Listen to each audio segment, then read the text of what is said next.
Welcome to another episode of the Bamature Hour. I'm Bama John. In this episode, we're going to review again the tough and shocking loss to Oklahoma at home, 23-21 on Saturday. We'll also review Bama's tough home loss to Purdue in hoops on Thursday, 87-80. Boy, just couple of tough days for Bama. Today is Monday, November 17th, 2025, in the year of our Lord. Thank you for tuning in. We now have over 6,600 subscribers to the YouTube channel and growing. We're heading to 10,000. We're going to get there. Tonight, I'm joined by the Bamatures. I'm joined by G Money and T-Pain. And T-Pain, I need some pain relief because I'm in pain from those tough losses. All right, guys. G Money, give me your thoughts. We're going to talk football first. Give me your thoughts on Saturday, then we'll get T-Pain to jump in here. There is a lot to chop up, a lot to talk about. Wow, where to start? Mistakes, critical mistakes by Bama, obviously the turnovers. But really what struck me is our final four offensive possessions. I think we had a total of like 55 yards or 57 or something like that. Some of that's hats off to Oklahoma's defense and Venables, and some of it is our magic just seemed to the pixie dust kind of disappeared a little bit Saturday. Yeah. T-Pain? Yeah. I mean, you said it, turnovers, the interception, the fumbles. And then I felt like at the end of the game, we didn't have a sense of urgency at all. It was really weird. I'm like, with 6 minutes left, I'm thinking, if I was the OC, I'm thinking I'll get the ball twice because Oklahoma's shown they can't drive the field on us. So I thought we'd probably go 2 minute offense with 6 minutes to go because we're pretty effective there. And we didn't do it. And we just it was almost like we had the lead. It was really weird. We played like we had the lead and we did a 6 minute drive and got to midfield. Really weird. And like one thing I want to see us do differently also is that we've shown we don't score a ton of points, right? We just don't. We score around 30 points. That's about us. But part of that is I feel like our offense is just slow. It's a nickel and dime offense. And then Ty Simpson almost every time snaps the ball with like 2 seconds left. And I'm thinking, when you're down 2 points, how about snapping it with like 16 seconds left? So we can, it's frustrating. But hey, the bright side, John, is that we played a really good defense and we played really badly on special teams and had untimely errors, and we still could have won in the last 4 minutes. It's great. So that's the bright side. I would say, I guess a rose by any other name smells as sweet. You're saying slow. All year we've been saying efficient and dominating time of possession with these quasi runs. Well, there's a downside to that too. But you're right, Rick. We've shown that 2 minute offense, we can execute that. And I think that's the biggest question that I don't think Ryan Grubb answered in his post game. It's like, where was that? Right. He supposedly got fired from the Seahawks because of what they put out there was lack of a run game. And we're kind of seeing that, but here's the deal, y'all. We found who the running back number one is, didn't we? It's finally, as John said at the beginning of the John year, knew, it's Daniel Hill. Hey! John knew it all the whole time. John, hey, listen, John, you're no longer a Bamature like me and Gary. I mean, you had this nailed week one. Just call me the Oracle. I'm the Bamature Oracle. That's right. Yeah. Oracle of Tuscaloosa. I'm the all-seeing, all-knowing Bamature John. Yes. Well, and some people won't name anybody, but some people were giving you a hard time about that 3 games ago, and we made the point the season's still early, midpoint or whatever. But yeah, Daniel's picking it up, man. It's nice to see. And how much is Jam concussed? And maybe he's got residual concussion and is not seeing things clearly. And I just don't think it's that. I mean, the last 4 games, y'all, he's had 39 carries for 81 yards. That's terrible. I feel like one of us might break one. If you gave the ball to us 39 times, we might break a 10-yard run on accident. And I'll break a leg.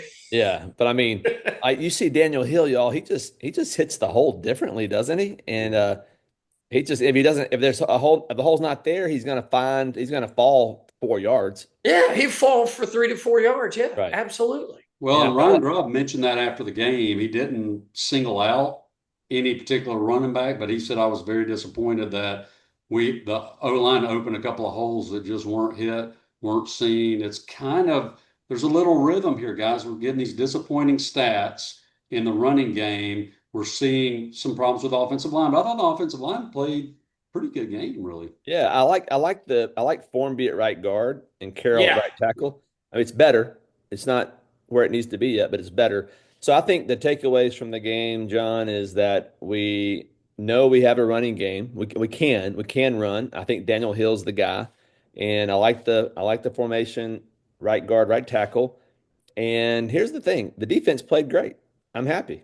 And so if we know the defense is going to keep doing that, they've been doing this now for several weeks. So we know they're going to show up every game, which they are so far. Our offense is going to get better. I really think this loss could do what the Florida State loss did, and I think this week we'll find our groove offensively and go from there. Hey guys, a microcosm. We come out of the 2 minute timeout. We got the ball on our own 44-yard line. It's 1st and 10. And what do? Ty drops back big time. We send guys deep. Why are we not doing the 2, 3 yard quick hitter right there? Boom, come out of that, get 2 to 5 yards. Don't worry about getting 20 yards down the field. You still got 2 minutes to go. Boom, get 2, 3, 4 yards. What Brady, and okay, I'm just going to throw Brady out there because Brady is less athletic than Ty Simpson. Maybe he's got a better arm, but he would probably, I could outrun Tom Brady at his prime. I mean, he was maybe a 5'3" 40, and Ty's like a 4'6" 40. And just get the ball out quickly. Just don't take a negative play. And what happens? Brent Venables brings the house, takes an 11-yard sack. And to me, I said, that's it. That's it.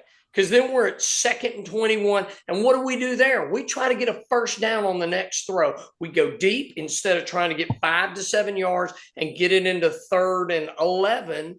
And then we end up at, what was it, 4th and 7. We somehow get it to about 4th and 7.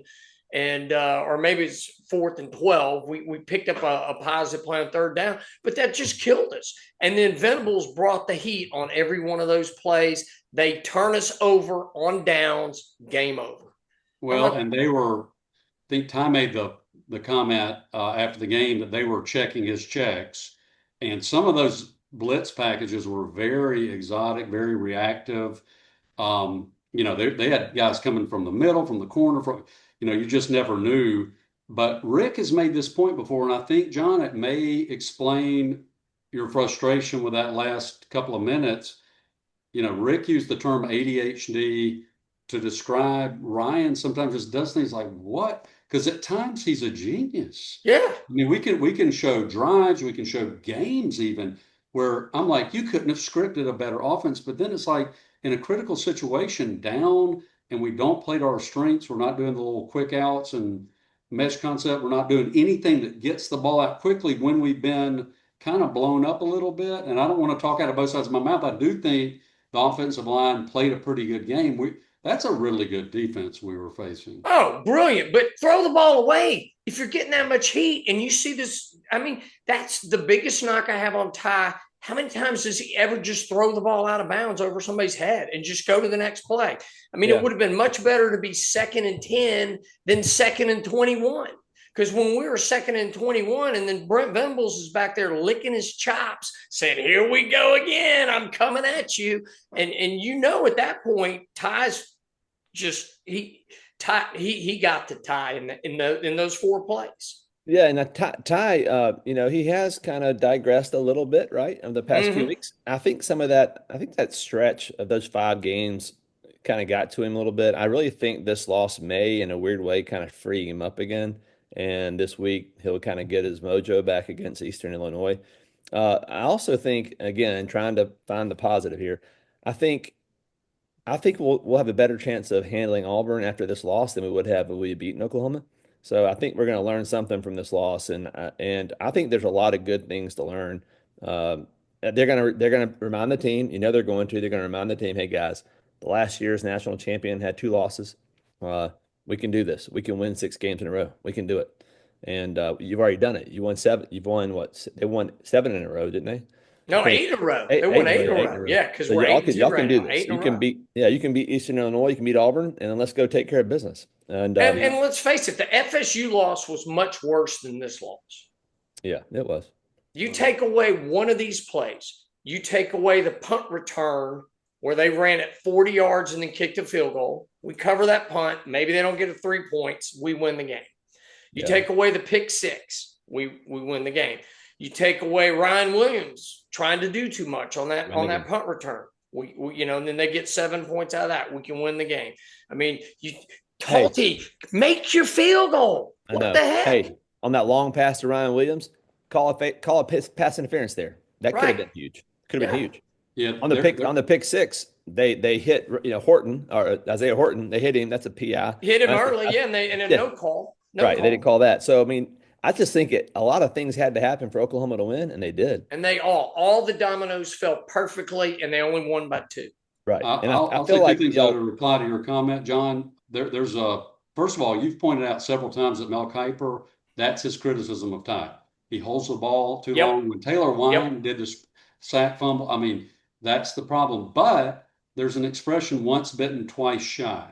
And the pick six, that middle blitz pressure from the linebacker, he panicked and got rid of it quick. And you got to wonder, in the back of Ty's mind in the third and fourth quarter, when he was holding the ball on too long, was that in the back of his mind about that earlier mistake?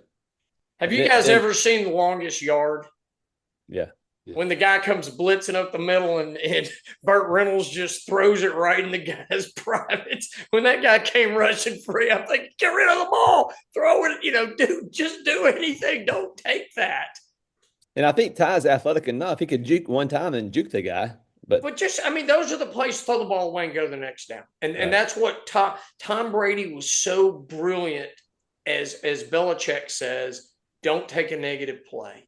And Ty took a couple of really bad negative plays in that game that you take one of them away and maybe we pull the thing out.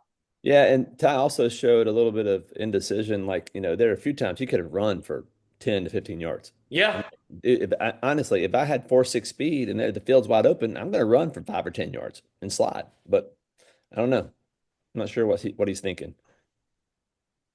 I guess it really boils down to this. I mean, and we can definitely nitpick a lot of the play calling. Some of it's just, there's some head scratchers there, John, like you're saying, sending guys down on that, down a distance. But, some of it comes down to this. Ty had a bad game.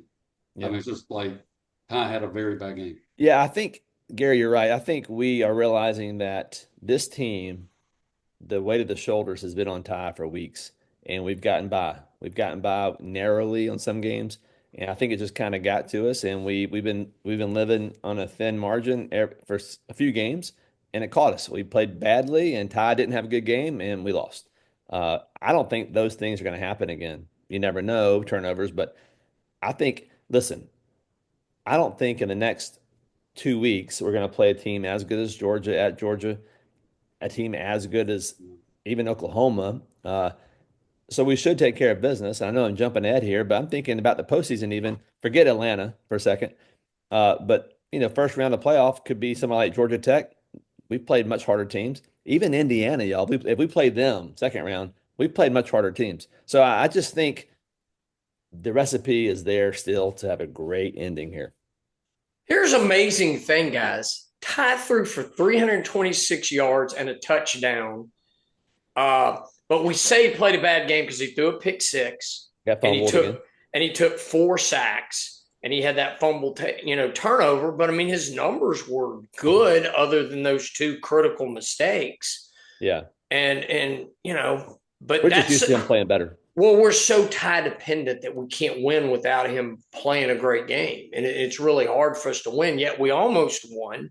So, Well, and he had a second interception, right? And there was a PI call. I don't know. And they called the PI on that one. It wouldn't have mattered. I mean, if you look at the throw and the decision making, is like, I don't think the PI necessarily caused that interception. That was a bad throw, bad decision. So we kind of got that one kind of got papered over. So yeah, he had 370 yards or whatever, but then the minus 86 on the pick six. You count sacks against rushing, Why not count interceptions against passing? I mean, just sort of analytically.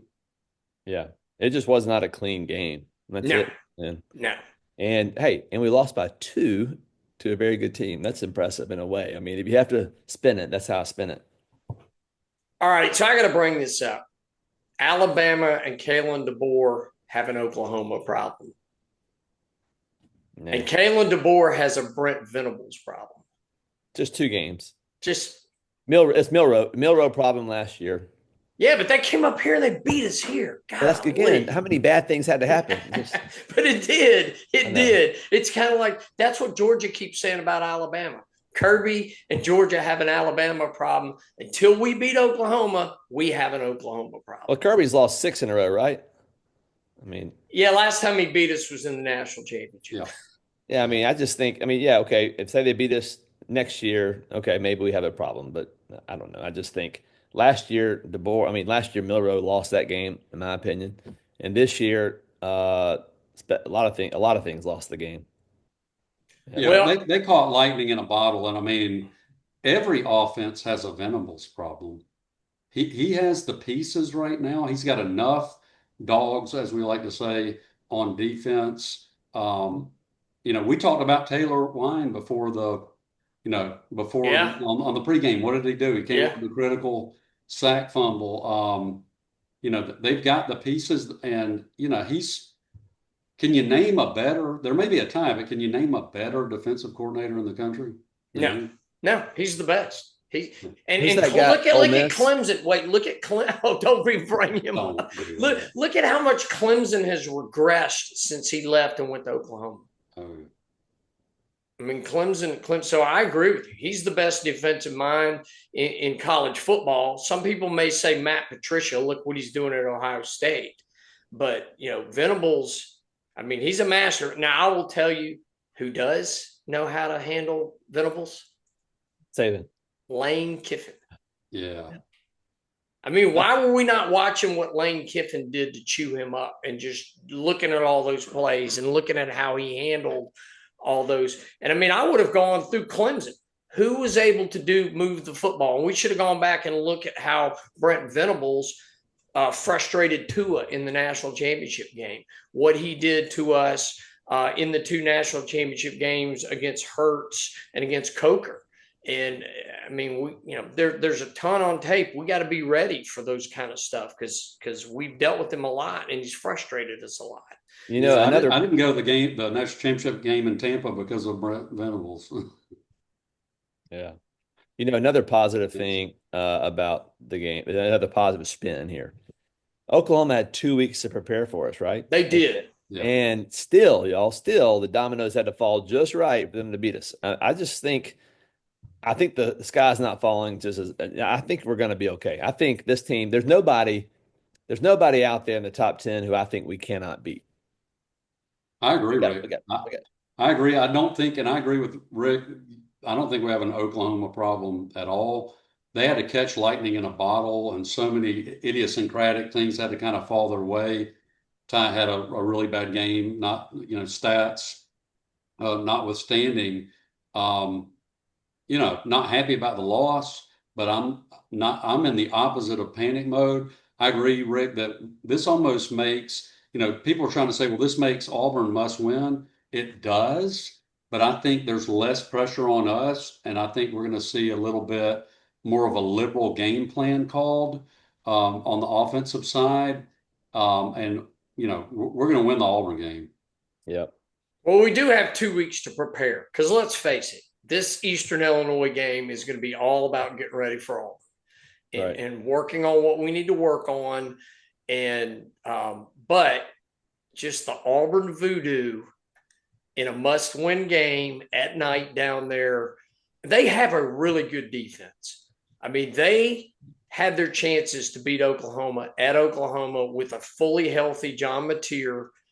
And so that gives me concern, but we have no margin. So every game's an elimination game. We play from here on out. The only game that would not be an elimination game, right? If we make the SEC championship game, then that game is playing for seeding rather than win. You have to win to stay in. But the next two games are an elimination game, and then once you get in the playoffs, assuming we beat Auburn, which we should beat Auburn, other than the Auburn voodoo, and that's what worries me. Plus, Auburn's going to sit there, and trust me, they're going to bring all those exotic blitzes that they can. They're going to try to mimic what Brent Venables does. Now, can they do it as well as he can?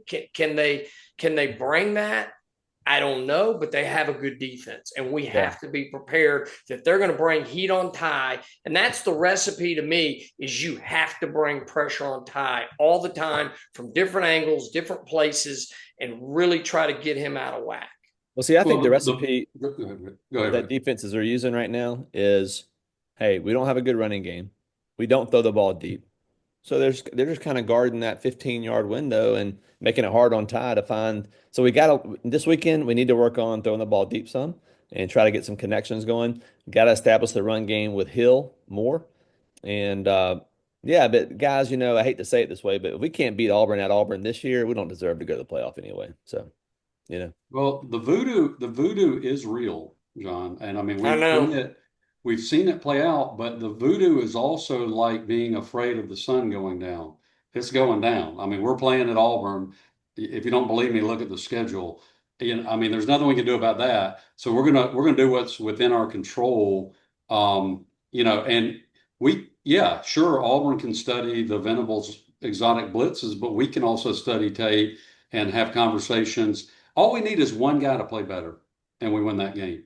We need one guy to make slightly better decisions on about 3 or 4 plays. Now, it was funny in the post game. He maybe was a little Ty was a little too candid and said, well, the outcome would have been different if 10 plays had been, if 10 offensive plays had been different. I was like, that's basically like saying we just lost the game. I But know, 10 plays. Guys, have you all rewatched the Talty kick? No. I have hook rewatched left. it. I've rewatched his leg finished to the left. Yeah. He did not. His leg should have. When you drive through it, his leg should have been heading right to the uprights. He was going to miss anyway, right? He finished. The ball went where he kicked it. Right. He kicked, and that guy coming over the thing, if he had kicked it straight to the uprights, that guy wouldn't even gotten anywhere close to the ball. Right. But I think he panicked, and I think he didn't focus on finishing his kick towards the uprights, and the ball went exactly where he kicked it. So we've been saying all season that his inability to make three is going to cost us a game, and it did. It did. That cost us a game. We go in tied at 20 all or 17 all, we win that game. Gary, you mentioned if just one player had played a little bit better. Another example, you remember that the punt we had, Brooks had that tackle easy. He missed the guy. I mean, just slow down and tackle him. Don't have to dive at his legs. Well, right. Don't dive. Stay on your feet and wrap him up. Wrap him up. That's poor tackling. Yeah. That is tackling they teach you in 5th grade. That is how you learn how to tackle. Why do people leave their feet and dive? They let us out there. I could tackle Satania. I mean, I don't know about that. But it was like, really? That's what, and okay. I have to ask the question: do we need a new special teams coach? I think we do. I'm done with Kane. I want you to stay. I'm super pleased with how we play, how we've grown and evolved. We love you, Kane. We love you, man. For now, you're off my probation list. I want a new. We can do better than this in special teams. Special teams got us beaten. It drives me crazy. And it's so unnecessary. That should be a layup. Being able to program with our money and our prestige ought to be able to bring in somebody who can figure the special teams out. That if you're a top 25 program, that shouldn't be a controversial thing. Find a kicker, find a punter, find a coach, get that done and check it off and focus on everything else. Listen to this, guys. There's a kicker about an hour from here for West Alabama, right? He has made he kicked a 51-yard field goal Saturday. He's currently 11 of 12 on field goals and 37 of 37 on PTAs. I mean, can we just get, and the one he missed was a block kick. Can we just get that guy over here? I mean, come on. Hey, let's go hire Scott Cochran, bring him back, make him the special teams coach, and bring his great special teams players with him. Just go get him. I'm Yep. done with this special teams coach. For those of the audience who don't know how close West Alabama is from here, it's 1 hour, maybe a Yes. little more. But yeah, I bet it Livingston. wouldn't take 30,000 to get that kicker either. Should we start passing the plate? Yeah, Hey, I'll pitch in $200. Let's go. right. Get it started, John. Well, here's the other thing that just I want Alabama to get this thing done. I believe they can. But of course, we have to go on the road in the SEC to get that last win to put us in the playoffs. And it's going to be a tough ask. We I can know, do but it. come on, let's inject a little context here. At the beginning of the season, we were all pearl clutching about whether DeBoer could win on the road, and He's done it. he can. He's done it. Georgia, South But he has to Carolina. go 4-0 in the SEC on the road. I was like, I love it if he goes 3-1, and he's 3-0. Yep. Got to get that last one. Now, that being said, we're talking about, catching lightning in a bottle or whatever. We needed that last strip sack in our favor in the South Carolina game. So I'm not saying we've been blowing people out on the road, Right. but a W against, SEC opponents on the road, those are hard to come by. I'll take a 1-point victory, just like I was begging for 3 more points in the Oklahoma game. I'm Hey, like, come on, we need y'all, 3 more points. That's a good point. At the very end, I felt like they were playing for a 60-yard field goal. I'm thinking, y'all know that kid can't kick. What are you doing? What are you doing? I Hey, mean, you diagnosed it. You diagnosed it once in a while, Ryan. It'll just be like, what? What's going on? that's amazing. I'm thinking, dude, I would have definitely done the 2-minute offense and hopefully scored on the first drive. But if not, I would have punted it. And guess what? We would have gotten the ball back. And Yeah, then you have to do 2-minute offense. yeah. But Weird. it was just drove me crazy. Special teams, I'm done with it. All right, I have to ask you guys this question. I think Cam Coleman's going to leave Auburn. Should I mean, if it meant losing Ryan Williams, would you pay to get Cam Yes. Coleman Yes. in a Gosh, heartbeat? it's painful to say yes, but the answer is yes. Yeah. And he's gonna be a problem for us. They're gonna throw the ball at him and they're just gonna throw it up. We'll put Dijon Lee on him. Yep. Yeah. Well, like Ryan, the punt return fumble, he's an elite guy. I mean, come on. But just the decision making, the dancing around. I For mean, 5 it was just yards. like, did you practice like special teams? Have you practiced punt returning? You have elite quickness, make a move and go. He like stood there trying to like juke out 5 people until somebody stripped it. It's like, come on, guys.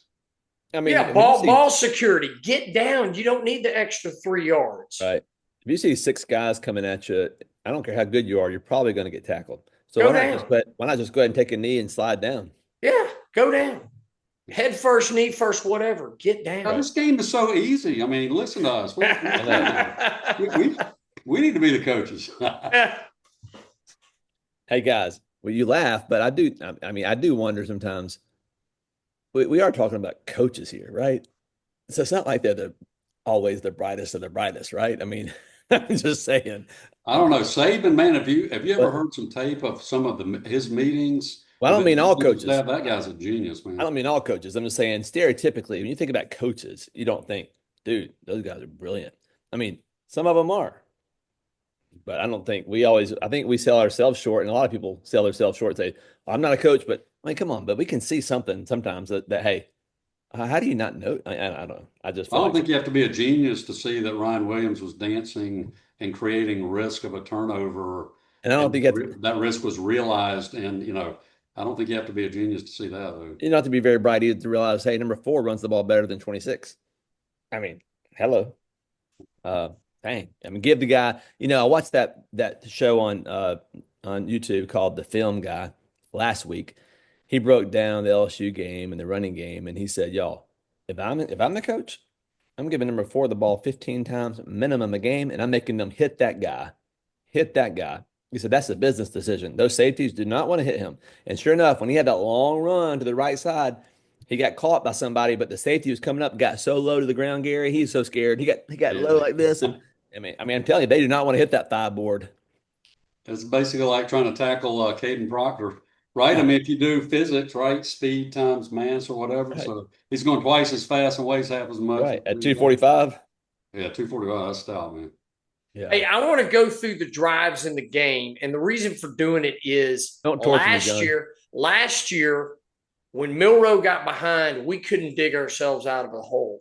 We dug ourselves out of a hole and got a lead at 21-20, which is pretty amazing. I thought it was over. And then we had some stupid things that caused us to lose the game. But I just want to go through. So we get the ball and we go 3 and out. We got Venables. Then they get the ball, 49-yard punt return, and hats off to the defense for limiting them to 3 points. Defense, hats off. Great job. Poor punt coverage. That's not on Kane. That's on special teams. But I was thrilled because they got in that red zone area and we forced them to kick field goal. So they're 3-0. We go 3 and out again. Then our defense, 6 plays, forces them to punt. And then we get the ball and we drive 57 yards, and then Ty throws the pick 6. And one of those, I think, is our second possession, John. We had another fumble. Remember, somebody got a helmet on Daniel Hills on the ball, and we recovered it. But it's like that was one, and then like you're saying, Ty Simpson's other interception, and I mean that we could have had a 5-6 turnover game. Yeah, and there we are. Because of a bad special teams play, and then Ty throws the pick 6, we're down 10-0. I'm like, oh no. I mean, I felt like we're in Norman all over again, but it's in Tuscaloosa. Then Ty comes out, 12 plays, 72 yards, touchdown, Daniel Hill, 4-yard run out of the Wildcat. I love that Wildcat that they did. They got it in there. So then Bama forces a 3 and out, and they punt to Ryan. And it's 10-7, and he fumbles. And next thing you know, they get the ball short field, touchdown, bad tackling on Mateer, scores. Now they're up 17-7. I'm like, really? This is what we're doing? And I mean, it did. It felt like Norman all over again. Then we go right down 6 plays, 76 yards, win the second quarter now. And that beautiful play to Cuevas where they were bringing blitzes and we had them all. And then Cuevas just runs it in. So now it's 17-14. And then we force him into a punt again, and then Talty misses the field goal at the end of the half. Not the first half we had imagined. I was happy that it was 17-14, and I still felt like we're going to win this game. It's, going in down 3. But I'm like, you missed a freaking 35-yard field goal. And then you yell at the long snapper about it. I'm like, yeah. Dude, yeah, right. Yeah. It's called projection. That's what the psychiatrist called projection. Projecting his anger. So, loss maybe in some of the details is a big picture idea in the first half, and I think you'd apply it to the second half. Our defense is not only good, they're elite. I mean, they played great. Mateer didn't do anything. I mean, the run that broke the tackle, okay, the touchdown, that was very disappointing. But it was a short field. He had a short field. Short field, exactly. Yeah. Exactly. They didn't put together. That was the only offensive touchdown they scored of the whole game. We gave them a short field. Our defense played well enough to win. They had no drive over 40 yards. Right. We did exactly what we needed to go. And Rick, you had singled out Red Morgan. He had a couple of big time hits. That boy liked to hit. Now he did his aggressive play. He did get a critical PI call or PI called on, but he's going to be a player. Yeah, he is a player. Yeah. And then Oklahoma, third quarter, come out of half. Oklahoma comes down, get a field goal. They go up 20, and their field goal kicker is really good, really good. So get a field goal. Then we turn around and we take the lead. Touchdown, 7 plays, 75 yards, score. We're in business. And how do we score there? Do you remember? Daniel Hill, that was the Daniel Hill 4-yard run. Okay. We get down 7 plays, move it down the field, punt. Oklahoma punts. We come out, we punt. That's where I thought, right here, take the lead. Do it. Take the lead. We're up 1 point. So they punt, we punt, they punt. Then we get the ball. And it's third down on our own 31-yard line. And again, Ryan Grubb, just don't get Ty hurt. And Grubb has to call a drop back. The blitz comes, ball gets poked out. feel like when he gets sacked, it feels like more often than not he fumbles. I'm like, can we not just get sacked and not Right, fumble? right. Because the heat's coming. He doesn't throw the ball away. I think Michael Carroll got beat on the outside. The guy just blows around him. And Ty, I mean, or go down, Ty. Just go down. Take a Well, sack. And then punt it. Will K made the point last episode or two maybe ago. One of the knocks on Milrow was that not only would he hold on to the ball, but he'd get strip sacked quite Yep. a few times. Well, Ty's starting to those negative stats are starting to add up a little bit. And it's one thing, like you said, John, to take a negative play where you're getting sacked, maybe on a second down, even a third down, and you get to punt the ball versus giving up a possession. Saban was huge on that. You just can't do that. And it was just terrible. And then they get the ball, they get a short field, they get a field goal out of it, and then they're up by 3. Whereas if we had punted it, like you said, Rick, that you felt like we could hold them, had we punted the ball away and put them back in their own end, they're going to have to drive the ball 30, 40, 50 yards to get in field goal range. Our defense was playing so well, so well. What are we doing? What are we doing? Well, and why did I think we've covered some of this in the play calling, but third quarter and you're getting into the fourth, it's like big picture, our offense was impotent. Yeah. Like I said, I think we moved it 57 yards in our last 4 possessions, and either all 4 of those or 3 of the 4 of those, we needed the points to take the lead and just couldn't do it. So after the field goal in the fourth quarter, we go 3 and out. Then Oklahoma gets 20 yards on their drive, 8 plays, but then they punt back to us, but they pin us on the 6-yard line. So then we go 42 yards, and then we come out of that. We come out of that 2-minute timeout, and that's when Ty gets Ty. We're on our own 44, and I guess we had the ball on the 2-yard line because we're on our own 44, and then Ty takes the big blitz as Venables comes at him, and again throw the ball away. Go to second down. You can't take an 11-yard sack. I mean, that's better than a strip fumble, but, still. And then we turn the ball over on downs, which is another turnover. I mean, it wasn't a fumble. It wasn't an interception, but it was another turnover. And then that was the game. John, you're right. Have we seen Ty throw it out of bounds? I don't ever remember him just purposely throwing the ball away, ever. Yeah. So I got a question. So we're all old enough to remember when a prior iteration of an Alabama football team, we would start struggling offensively and we would just start wildcatting at Mark Ingram, just wildcat. I'm wondering, because Daniel Hill scored on that wildcat run, I'm wondering if that's something we ought to experiment with down the stretch. If Ty's having a bad series or two, just seeing what Daniel Hill can do from the wildcat. And Ty's enough of a threat. You could move him out to receiver on that play, and it's because the whole idea about a wildcat is you gain an advantage, right, on the numbers. Right. So I think, and Ty's not. It's not like you can leave Ty open. You can't because he's an athlete. So that's a good point. I think we should try some. Well, and roll the pocket. He's good on a bootleg, particularly if you bootleg it right. Let him roll right and throw the ball. Shorten the field, the reads, put them in conflict. They're bringing up these guys who are wanting to blitz, but if you're moving the pocket and rolling like that, then that puts them in conflict and gives him the option to run the ball, and he's good throwing on the run. I think, John, during that 42-yard last possession, I think it was 3rd and 2. Daniel Hill got stuffed up the middle, 4th and 2, and he ran Lutzier around to the right on a pitch. Yeah, and he gets 1 yard. Yeah. Gets the first down by 1 yard. That's and right. That dude was fast who caught him. Mm-hmm. Hey, I think if I'm Alabama's OC and I got to have 2 yards, I'm either throwing to Cuevas or to the running back, to Hill or somebody. I mean, I think it's hard to guard those 2 guys. Cuevas is so dependable, so dependable. Or Caden. Yeah, that's right, or Caden. I mean, I like Brooks in those short yardage things. I think he's sure-handed. And don't always send Bernard deep because he's sure-handed. I mean, we have lots of weapons. It was frustrating. I do feel like the play calling has been better for sure. So I think we just barely lost. We just barely lost. We didn't play our best game. Defense played great.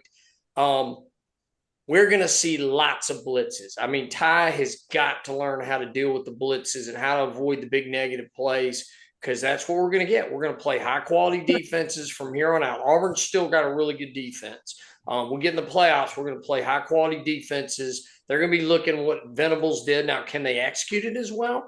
Do they have the players and the ability to do it? We know Ohio State does. Good luck with Matt Patricia. That's going to be tough. I got a controversial question. Yeah. Not controversial, but so we were talking about, Ty being QB1 out of the first round of the draft. What happened to his draft stock Saturday? He's still a first rounder. Mendoza's one. If is it more at Oregon? If he comes out, he's probably two. Ty's probably three. And I saw something now that they're projecting Ty to go to Pittsburgh. If he comes out and be Aaron Rodgers' backup for a year, and then they'll push Aaron out and then hand it over to him. I think Ty is closer to coming back now than he was a few weeks ago. So first round's tough to say no to. I mean, I'd have to be told I was in the top 12. If it's like late first round, he should come back. I think it all depends on how he finishes out here. I think if we miss the playoffs, he comes back. That would be my prediction. We miss the playoffs, he comes back. We get in the playoff, get to say the semis, he does well and does well against that. I think he's gone. So the question is, what happens if we get in the playoffs and then, first round, we have to go to Oklahoma and play them in Norman and then we lose again? Yeah. But I don't think it's as sure of a bet, but I still think it's likely he goes. Yeah. But here is what's going to happen. If Ty comes back, we'll lose Keelan. I think Austin Mack will be gone for sure because he's ready to play and he's not going to sit for another year. And then the question is, can we keep Keelan Russell? But we got some other 5-star quarterbacks and 4-star quarterbacks coming in. But if Ty comes back, we're going to lose those other guys. Hey, for some reason, I don't know why, I thought Keelan was just not a big guy. I thought he was like 6'1", But I saw him the other night at the last basketball game, Purdue game. And I saw him sitting over to my left, and I didn't know who it was. I thought that's a pretty tall dude because I saw him taking pictures with people. And I thought maybe that's Dijon Lee, 6'4". And when I walked out, I walked right by him, and I thought that's a pretty big dude. And I said, "Who is that?" And I asked somebody else, and I said, "That's Keelan Russell." I'm like, "Wow." So he's every bit 6'3", man. I mean, he was definitely taller than me, and he's not really small. I mean, anyway. We better be seeing him on Saturday. I know. Yeah, that's what I'm hopeful for is that we just put it to him in the first half and Keelan and Austin Mack get a lot of reps and, our other guys get rested up and we're ready to go. So, all right, shall we end this on some type of positive note, given that we're all disappointed in that loss? Because I'd like to be sitting here knowing we clinched the playoffs. We can just relax, go beat Eastern Illinois. We're off to the playoff, off to the SEC championship. G Money, give me some positive thoughts and let's wrap this up and then we'll talk about hoops. Elite defense. Watching some of the replays of Red lighting people up. Yanze had a brilliant tackle for loss where he hawked the running back down, just caught him like awesome defensive effort. And this heralded quarterback couldn't do anything. The running game couldn't do anything. We got one piece. We got one piece to win it all. Yeah, my positive spin is to echo Gary, defense. I mean, if Justin Jefferson secures that interception, that was a pick six, that's ball game. Oh, yeah. I mean, yeah. right through his hands. Yep. So the defense is legit. The offense, the things that happened are correctable. Yes. Our kicker, that's probably not fixable between now and the end of the season.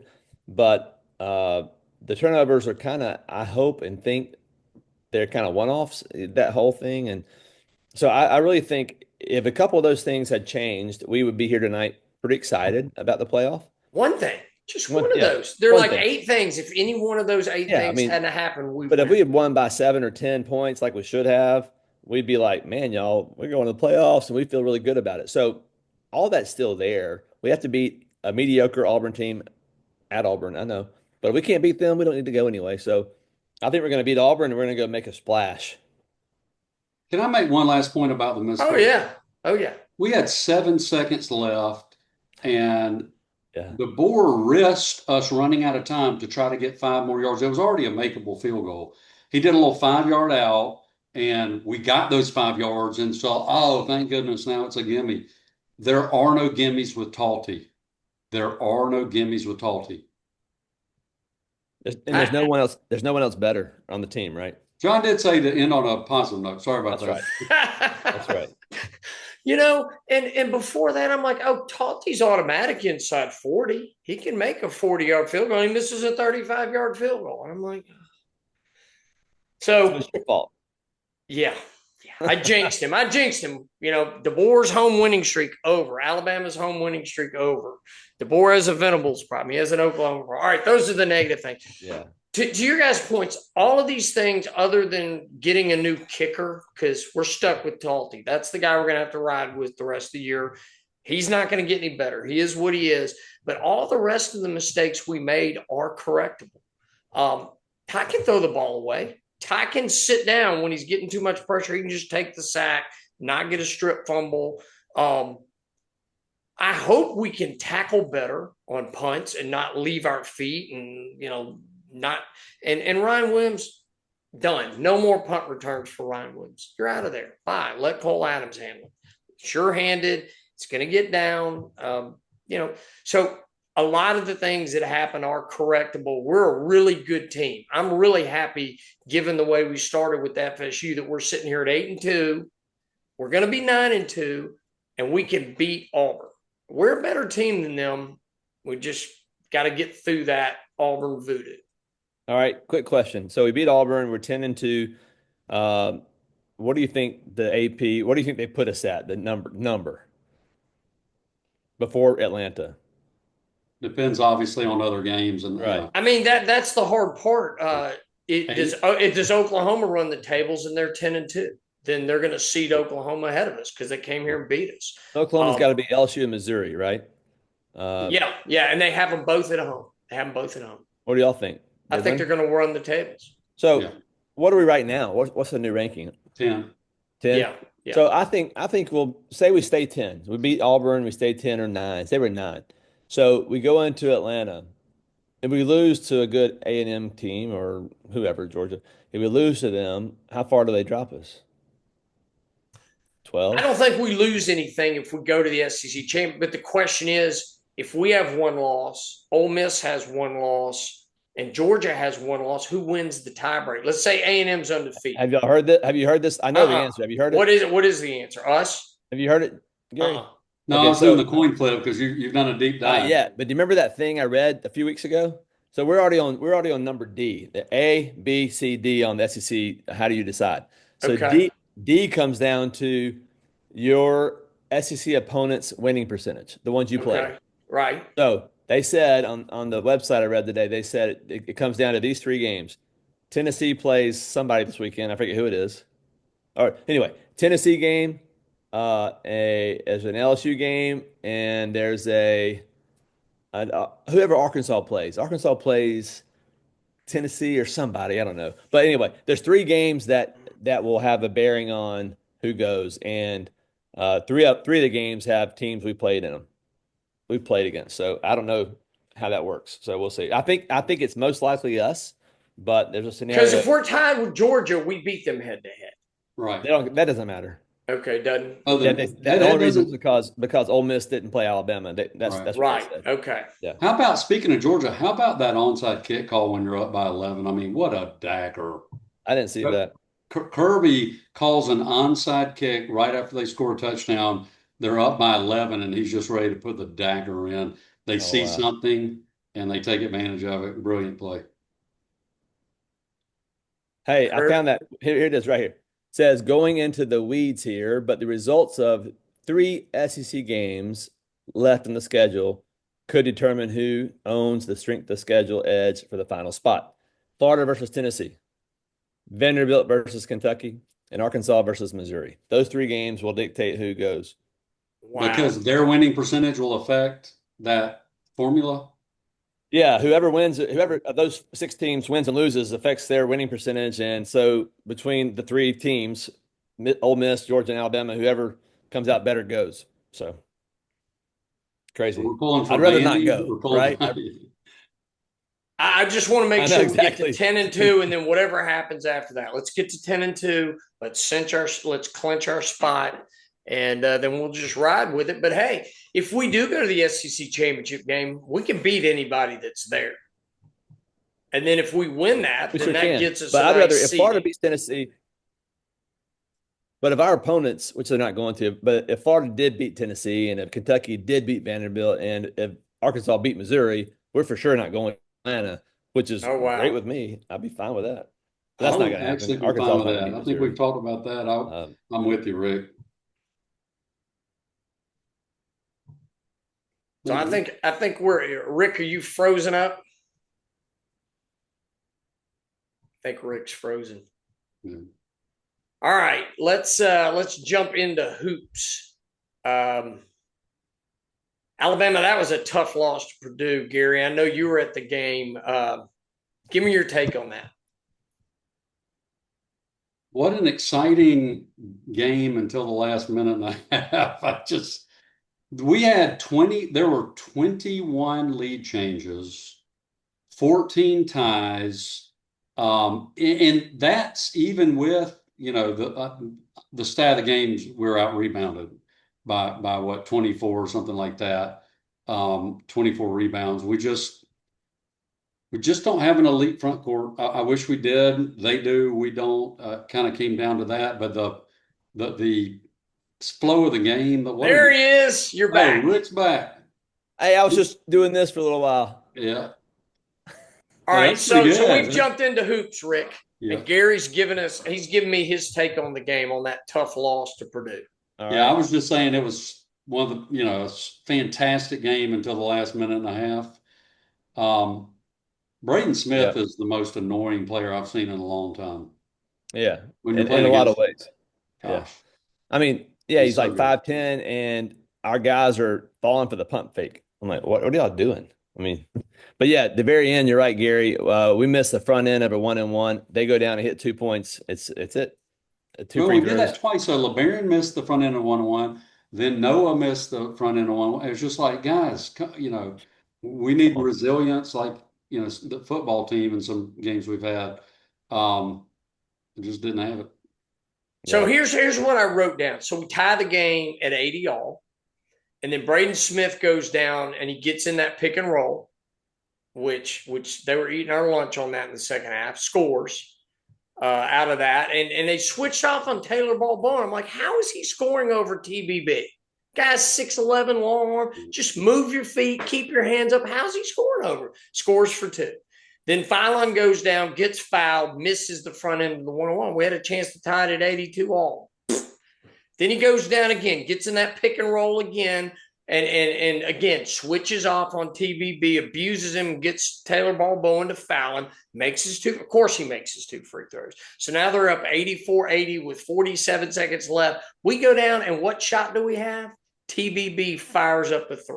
Yeah. They get the rebound. He hit one earlier, John. Oh, I know, but that's not what we wanted at that point. I mean, if he's wide open, has a really good, but I mean, it's just like, and to me, in the last minute and a half, they executed beautifully in the half court, and we did not.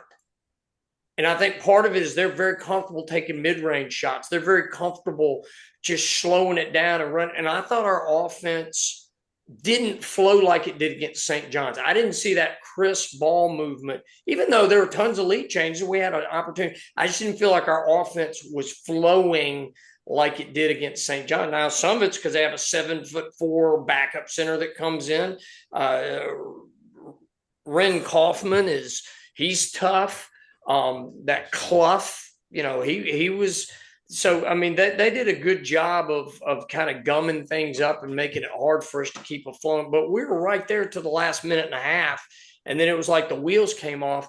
But why did we allow Braden Smith to go right? I felt like he was much less effective when he had to go left. Why were we not forcing him left and allowing him to get to his right hand and drive right off the pick and rolls, whatever? Why were we not hedging and forcing him left? I don't get that. And I'll say, so in the section I sit in, he had the ball at the top of the key a couple of times, and our defense wasn't even neutral. It was like preventing him from going left. And I was like, Right? What are what we are you doing? doing? Yeah. Um, Rick Barnes, have you guys noticed how brilliant he is as a defensive coach? The way he'll switch, he'll go diamond in one, he'll go triangle in two, he'll go matchup zone. Um, he'll do all sorts of switching defenses. And I felt like the head of the snake was Braden Smith, and we had to do something to cut him off and not let him dictate things through the pick and roll and going right. And he hit some shots going left, but he missed shots going left too. He never missed when he went right and pulled up. He was money, and he's brilliant out of the pick and roll. And I don't get what we were doing. I don't think Nate Oates is an elite defensive coach. I don't think we change defenses enough and do enough different things to confuse guys. And when they're burning you on something and they're doing it repeatedly, you've got to switch up the defenses. And I didn't get that. Does that register with you guys? Yeah, it I does. think he gives a lot of oxygen to defensive effort. Like if he sees you lollygag and not running down the court, not playing defense, he'll put you on the bench pretty quick. And I admire him for that. But there's no question he's an offensive coach. Yeah. Yeah. But you may have already said this, but my spin on the game is kind of like the football game. We got killed on the boards, and we still could have won. And Yeah. we got Yeah. killed on the boards. They had a lot more free throw shots than we free throw points, and we still could have won. It's like, dang. So, and they're a good seasoned team. I feel like they're older than us, Oh, they and are. yeah, they're older than us. They're Three good seniors in the starting lineup that have been in that program a long time. forever. Yeah. Yeah, and I think they're playing great basketball, maybe some of the best in the country, and we hung in there with them playing a B minus game. So that's the Well, we positive. don't have the players like Braden's. I mean, John, you think he's going to the NBA? I certainly don't. But, they've I got enough do, veteran. but he won't start. I think he can come off the bench and I think he can play. But, like, do you know who Ty Jerome is? Yeah. He played at Virginia. He's a role player in the NBA. I think Braden Smith can do that, or he'll have a long international career if he goes overseas. But he's not big. He's not tall. No. But so defensively, I think there were things we could have done to disrupt it. And I think that's a NATO weakness is you've got to be able to change defenses and do stuff to disrupt people. And then on the rebounding, we don't block out well enough. When the shot goes up when they're on offense and the shot goes up, we don't have five guys looking for someone to stick your behind in and block out and then go find the ball. I feel like our guys just turn to the basket and look for the ball, and then guys come around them because they're not blocking out. I don't think we block out well as a team. And we don't anticipate. It's almost like a pickup game at the church where you're just, okay, somebody shots, we're going to look. Well, you guys are semi-professionals. You ought to be able to watch the arc of that shot and know it's more probable it's going to bounce to the right or whatever. You're right, John. I think it's a combination of not consistently blocking out, not anticipating the rebound, and they've got a really good front court. I mean, they do. Yeah. But we could have limited. I mean, Braden Smith had 7 rebounds. He's 5'11". He had 7 rebounds. That's because no one blocked him out.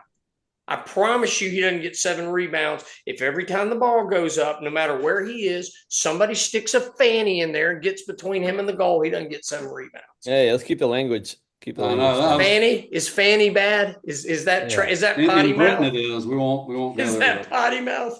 This is Bamateur Hour rated G. Hey, but listen, that's how I you know I've block already said out, this, right, but guys? Isn't that what Right. you do? You put your tush in their front side. right. Neither team is a finished product. Yes. But I think Purdue's closer to their finished their Amen. ceiling than we are. And I think we have we have like a lot of new guys playing together. I just think and Bethea's on the bench and Bristow's on the bench. I just think us in March is a different ball game than what and I think Purdue is about what you see what you're going to get this year. They're good. Well, we'll learn something Wednesday night. I can tell you that at Illinois.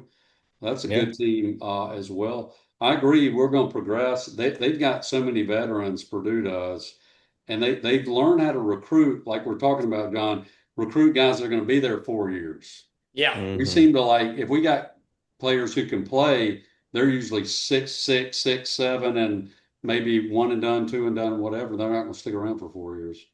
Right. So Purdue, I feel like they were so fundamentally sound on Oh yeah. everything they do. So fundamentally sound. Their Um, offense is good. And the you couldn't really see their fans, but when they would make a good play, you would hear them. It's like, where Where'd are they these come people? from? They're way Yeah. around. Yeah. um, Kind of like Oklahoma game. Oklahoma fans, of course, they kind of blend in. But I mean, all of a sudden on that first punt return, I was like, where are y'all? It's amazing. so a couple individual things. Holloway played well. I thought Yeah. Holloway played well, but then the last 3 minutes, I was kind of like, where is he?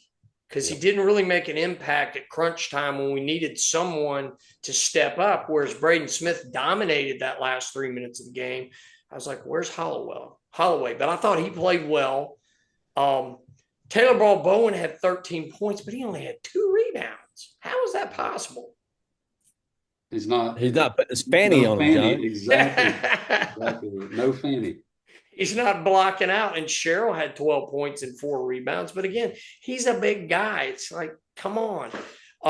Phylon, what's funny is I thought Phylon had a bad game and he had 4 turnovers. How many assists did he have? He had 7 assists, but he had 4 turnovers and he had 11 points. But his bad game this year, he had 11 points. His bad game last year, he'd have 3 points. Yeah. So it's kind of like, he's had 20 something points, 20 something points, and then he has 11 points, and that's a bad game for him. So he's elevating that floor. But again, when we needed him in crunch time, he couldn't deliver. Millette only had 9 points and 2 rebounds. Reitzel had a bad game, 6 points, shot 2 for 9. It's amazing that we had so many players not play well. Like you said, Rick, we were still right there. We were right there, tied with a minute 30. And then they just out executed us and just out toughed us, outsmarted us in that last minute 30. Well, LeBaron Yeah. didn't have great stats. He didn't have a great game. There's no question. But if you watch their shifts, he's attracting a lot of attention. It's almost like they're like, well, we're going to kind of, I don't want to say shut him down. He didn't get doubled a lot, but you could watch in their shifts. He draws attention when he's got the ball. And Yeah, they're deep. Go ahead, Rick. sorry. Smith always goes right, and so did the other big guy, number 4, the real thick guy. He always Mhm. did a baby hook to the right. Meyer, was Every that Meyer? whoever the guy is that had 20 something points, that I don't know his name. Wren. Oh, Kaufman Wren. Yeah, Kaufman Wren. He Yeah, he went right every time and did a little hook. I'm thinking, make him go left. Make him go exactly. left. Yeah. I don't know. That's just amazing. I think those are some things to me that Nate Oates, it's like, I know you love offense and he's all about those and he's about playing hard on defense, but I think he's got to mix it up some. If he wants to cut the nets down, he's got to evolve a little bit on those. Well, and he gives oxygen up to defense. And he said after the game, he said that the rebounding was embarrassing. Mm-hmm. He's not known for using hyperbole or really strong language. So for him to say that, there's probably some sprints going on. There's something going on in the practice facility after that effort. Yeah, and I felt like all the loose balls went to Purdue, and that could be just effort as well. But man, I felt like every time the ball was tipped around, they got it. It felt like, and I'm like, golly, can we just get a ball? And I So thought are you promised us Trey Kaufman Rim was going to be hurt, John, and out I of the know. game. well, and then he showed up. He rolled out and he played. He Boom. was ready to go and he was good, That was a particularly in the rope front. dope. He was the dominant force for them in the first half, and we're only down 2. And then Braden Smith didn't have a great first half, and then he dominated us in the second half and very effective on the pick and roll with those bigs. And then I thought their bigs did good interior passing as well to each other for some scores and some nice plays. They just executed very well in the half court. And it was, even though it was in the 80s, it still always felt like it was more their pace than ours. Yeah, Yeah, I we had agree. a In the first half, respectable production on the threes. We were 16 for 44. We were 36% on threes. I mean, that's not, a barn burner, but that's a decent showing. what was the halftime score? Do y'all remember? I think it was 40-38. Yeah, I just remember thinking, hey, the first half pace, I thought we liked it. I thought it was going our pace. I felt like honestly, number four for them, the guy Kaufman, their big guys were on between timeouts. They were holding the shorts. I mean, I thought the pace was great. Second half, I think it went more their way, and he subbed his players well. But I think if we had kept the pace at our pace the second half, I really think the last 5 minutes would have gone our way. But they were rested by the end of it and just kind of playing their pace. Yet we were tied with a minute 30 left, and we had a chance to close the door, and That's true. we just couldn't make the plays right there. And there were a few comments made on the both on the YouTube channel and also on the Facebook page about, oh yeah, you said that Alabama was more athletic, blah blah blah. I'm like, yeah, we're faster, more athletic, but they controlled the pace of play better. They were more disciplined. And I think they just did a really good job of controlling things and not getting sped up. They were just really good at milking the clock, working things. They weren't looking for a quick shot. They were looking to work the pick and roll with Braden Smith or dump it into Kaufman Loren and just let those guys do what they do. And they weren't in a hurry to jack up a three or drive to the rim. They're very comfortable in the way they ran their offense, and it was very effective. And hats off, yet we still had a chance to win that game. Well, Yeah. Kaufman Wren is a major athlete. I mean, they have individual athletes who are really good, but no, I think top to bottom, I think you're correct. I think we were more athletic. We are more athletic. They just play, like you said, disciplined ball. And you know what? That can make the difference in a game that's tied at 80 all with a buck 30 to go. When the smarter play is going to win. And it's kind of Better free throw shooting team, even they're a better free throw shooting team. Yeah. So, but we John, knew when Braden got fouled. It was like, Oh, 2 points. it was automatic. Yeah, it's like, all right. Yeah. And see, John, the Fineland's fact got to that hit those. Rick, real quick. Right. Fineland has to hit those two free Right. throws. Has to. right. Yes. The fact that we're getting some chatter on Facebook and YouTube, that makes me happy though. I like it. Bring on the chatter, baby. That's right. That was the Purdue trolls coming on and trolling me, Yeah. trying to rub it in. Who's athletic now? Yeah. Okay. Exactly. Go back to Indiana. See you. Exactly. Put it this way, we trolls. love you. We all three could play for Purdue as far as athleticism. I'm not going to even pretend like I can play with those guys. Those guys are elite college basketball players. They're really good, and I think they can go to the Final Four. I think they There's can some win elite it white all. boys. I think Yeah, they can, but I think what it shows me is we can too. Well, they're that classic one sport school, and they're quite good at that one sport. Right. You know, you could say Drew Brees, you know, back in the day or whatever. They've had a couple of football teams, but I mean, they pour They're one sport. time, money. Yeah, exactly. I mean, this is kind of their thing. Yeah. And guys, do you remember in the tournament they had Houston beat? Yes. They had Houston beat a really good Houston team, and they could have beaten them. And then Houston got a great end-of-game play to barely survive that. So, I mean, they're really good. They are a national championship level team. They're a Final Four level team, but guess what? We are too. So are we. That felt like a deep in the tournament game. Absolutely. Did. Yeah. Felt So like did a the St. regional John's game. final. Right. Both of them. We can Yeah. play with anybody. I hope we get the good carryover from this game for Wednesday night Illinois game. You know what we're going to run into in Illinois, don't you? What? A bunch of Eastern Europeans. They are loaded with these Eastern European ball Oh, we're players. gonna run them to death. They're long. They're What are you saying, athletic. Rick? I'm saying not much, Gary. Just that we're in better shape. There you go. It's gonna be like playing Serbia or Croatia or Yugoslavia. It's gonna be that type of. But they're not as good as Jokic, right? Not as good as Nikolai Jokic, I hope. They got these Or two. Luka. The Eastern Luka. Europeans have some elite players. Hey, I bet these guys have a bunch of thick ankles. You ever heard of Peja Stojakovic? You remember Yeah, him? of course. Elite 3-point NBA shooter. His son plays for Illinois. Oh, really? And they've got these two Ivasic twins. One was at Arkansas last year. I can't remember where the other one were. They're both there now. They've got 4 or 5 of these Eastern European ball players that are just really solid, good all around. It's going to be a different challenge, but they're going to be really good. Well, I wasn't going to watch the game until you said that. Now it's must watch TV. It is, guys. It is. I mean, it's a big time. It's another. I mean, Nate Oates is not afraid of playing. And the great thing about basketball, unlike losing to Oklahoma, which puts us, babies in the corner now, we got to fight our way out of the corner. If we lose, in the scheme of things, it doesn't matter. Now, you don't want to lose 4 or 5 more of these games, but it's a great tournament prep game, just like the Purdue game is, and it's going to really test us in a little bit different way, but in a similar way to Purdue, and we're going to find out. Are we ready to make a Final Four run, or are we more like a Sweet 16 team, unless, we can improve some of these things? Are we going to go out and block guys out? I'm going to love seeing how we do Wednesday. Well, not to be sour grapes at all, we also don't want to peak too early. No. I mean, you know how that works, John. You get that arc at the end.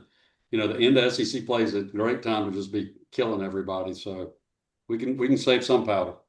Yeah, I heard somebody say, "Did Alabama football peak early?" I'm like, "No, we haven't. No. Nope. Nope." All right, guys, that's all I've got on the hoops. You guys got any parting shots either on football or on hoops? No, I'm ready. I think we're good. We're good on both ends. Let's go. Yep. Same. All right. Thanks for listening. Subscribe, follow, like, hit the notify button wherever you access the podcast, wherever you stream us. God bless and roll tide. Roll tide. Roll tide.